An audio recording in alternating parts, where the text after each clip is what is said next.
the realization never arrives as a thunderclap. It doesn't interrupt her day with drama or arrive on a wave of tears. Instead, it seeps in, slow and quiet, like a fog that has been gathering at the edges of her consciousness for years, finally thickening into an undeniable truth. It happens long after the chaos has faded. When the dust of that old life has settled into a layer of memory she no longer disturbs. She will be in the middle of a perfectly ordinary moment, perhaps sitting across a candlelit table from a new man.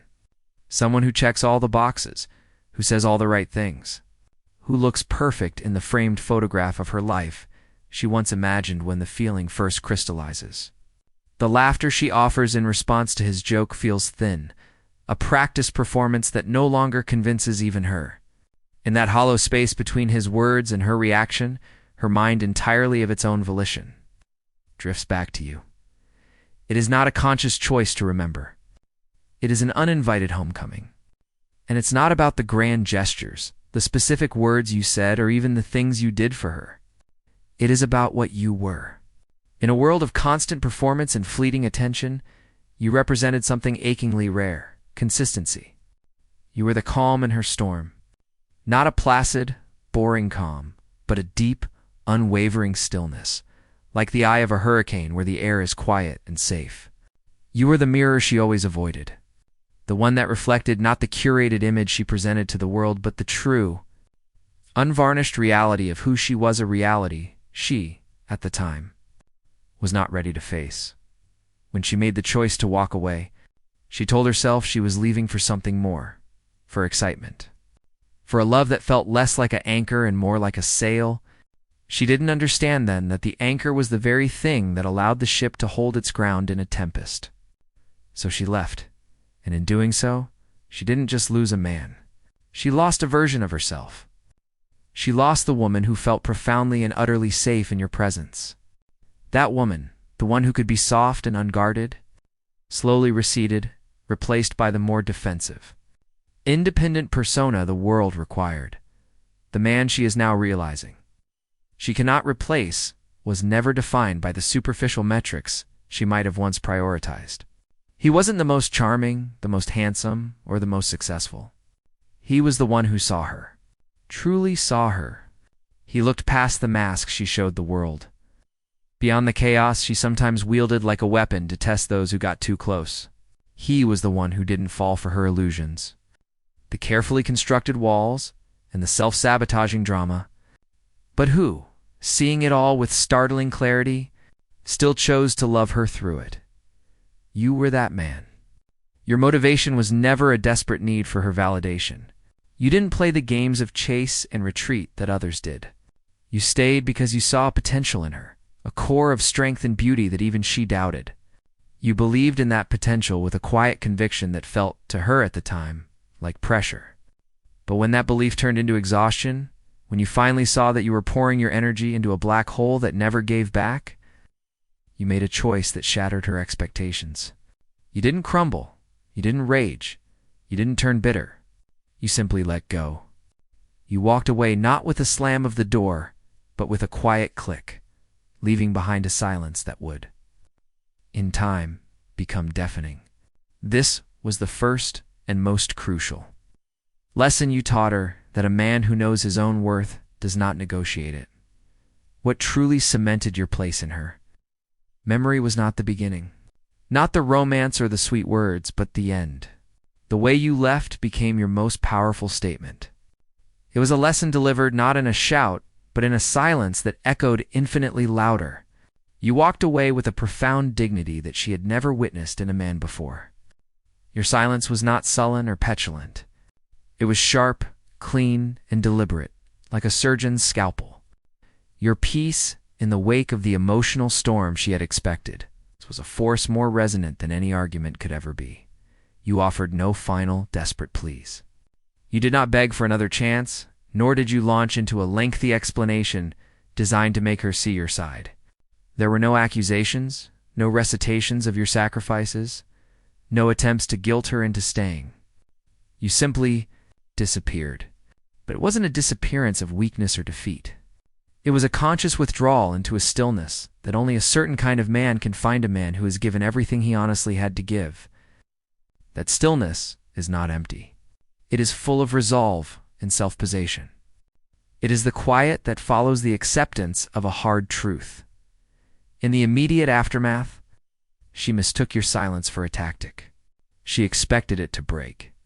She waited for the late-night text, the angry call, the drunken declaration of love, or even the bitter message of blame. These were the currencies of emotion she understood. They were chaotic, but they were also a form of attention, a proof that she still held power. When none of it came, a flicker of confusion ignited, but she quickly smothered it with the noise of her new freedom. She filled her life with distractions, new faces, new places, the constant validation of dating apps and social media. She told herself she was moving on, glowing up, living her best life. The calendar was full, the laughter was frequent, and for a while, the novelty was enough to drown out the quiet. But novelty, by its very nature, fades.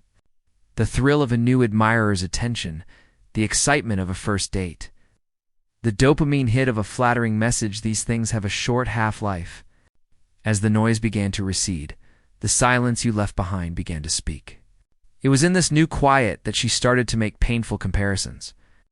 The men who came after you were, in many superficial ways, impressive. Some were more classically handsome, others more verbally fluent with their compliments. Some tried harder, their efforts palpable and constant. But none of it landed with the same weight. None of them carried that essential stillness in their presence, that unshakable discipline in their demeanor. Their energy was frantic, seeking, almost hungry, while yours had been calm and self-contained. Their words were a torrent, while yours had been a well, deep and full of substance. This is when she began to understand a fundamental truth. She had never considered a woman doesn't ultimately miss the man who gave her butterflies. Those are cheap and easily manufactured. She misses the man who gave her peace. Butterflies are a symptom of anxiety and uncertainty. Peace is the symptom of trust and safety. And peace is not a transient emotion. It is a state of being. It is not something she can find on a dating profile or in a charming smile. It is something she must evolve internally to deserve again. A level of self-awareness and emotional maturity she had not yet reached when she was with you. The final piece of the puzzle clicks into place far too late. She realizes that your detachment in the end was not a lack of feeling, but a surplus of awareness. You saw the game she was playing. You understood the deep-seated reasons why she was doing it, the fear of true intimacy, the addiction to chaos, the need to test love until it broke, and instead of punishing her for it, instead of engaging in a battle she was primed to fight, you made the one move she never anticipated. You simply stopped participating. You withdrew your energy, your attention, and your presence from a dynamic that no longer served your soul. That calm, deliberate, and utterly final exit did more to define you in her mind than all the love you had ever shown her. It is the memory of that exit, clean and without malice, that now keeps her awake in the deepest hours of the night. Long after the noise of her new world has faded to nothing, the haunting that follows is not one of ghosts or shadows, but of nerve endings and cellular memory. It is a cruel irony of human physiology that the conscious mind can be convinced of a new reality, can delete photos and block numbers and repeat affirmations of moving on, but the nervous system does not forget. It holds on to the imprint of a feeling with a stubborn, visceral tenacity. Her body remembers you. It remembers the specific, unforced comfort of your tone, a sound that could lower her blood pressure from across a room. It recalls the steadiness in your eyes, a gaze that never flickered with judgment or anxiety, but held her with a constant, grounding weight. It aches for the groundedness of your energy, a palpable force field of calm that made the very air around you feel safer and stiller. This physical memory lies dormant, until it is triggered by a stark contrast. Every time she now meets a man who lacks that essential quality, which is, she discovers almost every man her own subconscious betrays her with a pang of recognition for what she lost. She will call this feeling a lack of chemistry, but that is a misnomer. The frantic, anxious attraction she sometimes feels with new people is chemistry. What she felt with you was different. It was not chemistry. It was familiarity. It was the deep, resonant echo of a connection that was wired into her system. A connection that went far deeper than surface-level attraction and settled into the very foundation of her sense of security. You represented something she had never fully appreciated: emotional security in a world that increasingly trades in superficial thrills. You were the home-cooked meal after a lifetime of snacking on fast food. The new men in her life are all flavor and no nourishment. They provide a temporary, salty, sweet hit of excitement that quickly fades, leaving behind only a hollow feeling and a thirst that cannot be quenched. They are loud where you were quiet, frantic where you were focused, and desperate for her validation where you were confident in your own. Their attention is constant and often overwhelming, a fire hose of messages and compliments that feels less like admiration and more like a demand for a reaction. It is a performance, and she is expected to be both the audience and the co-star. This is what exhausts her. With you, she could just exist. There was no performance necessary. You didn't require her to be constantly on, to be the life of the party, or to manage your emotions for you.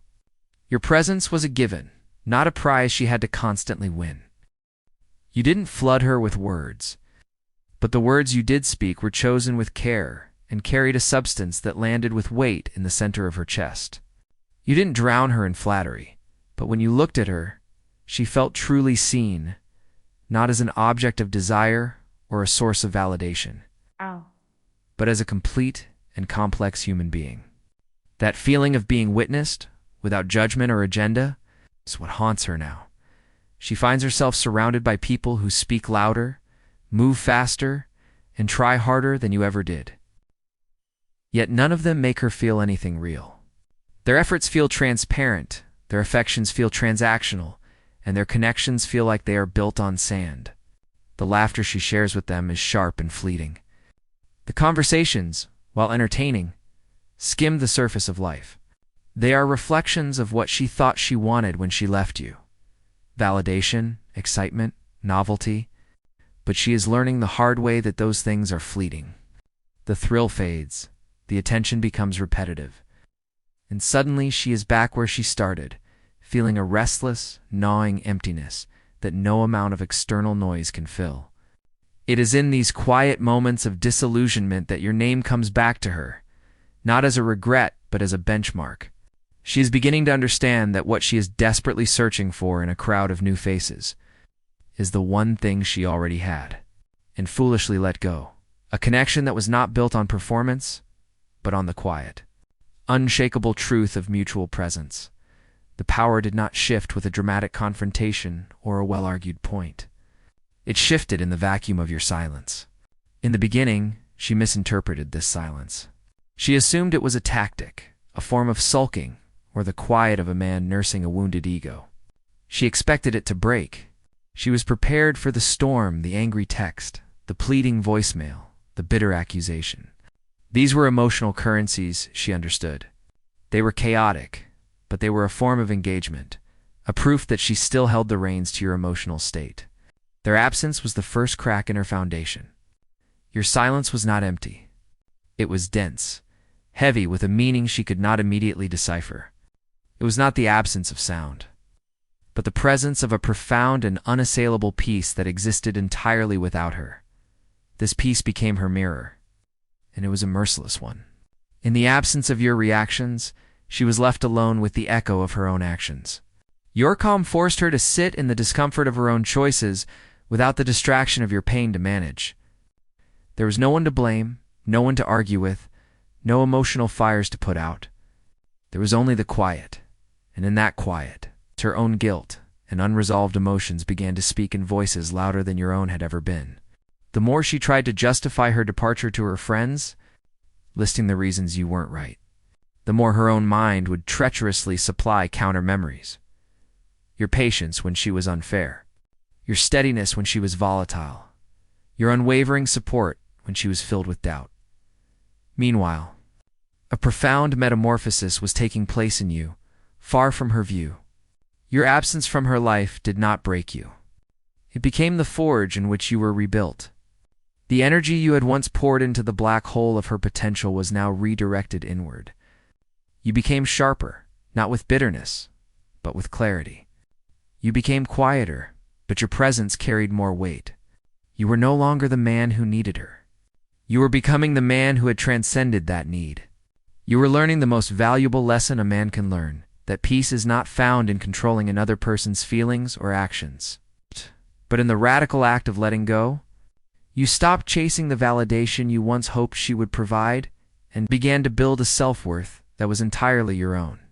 This was not an act of spite, but one of survival and ultimately sovereignty. This evolution, this quiet confidence you began to carry, was the final, devastating blow to her ego. She could feel the shift, even at a distance. Perhaps she saw a picture of you where you looked more focused, more at ease. Perhaps she heard through a mutual friend that you were thriving, pursuing new goals with a quiet determination. She had left you believing, on some deep, unacknowledged level, that your happiness was intrinsically tied to her presence.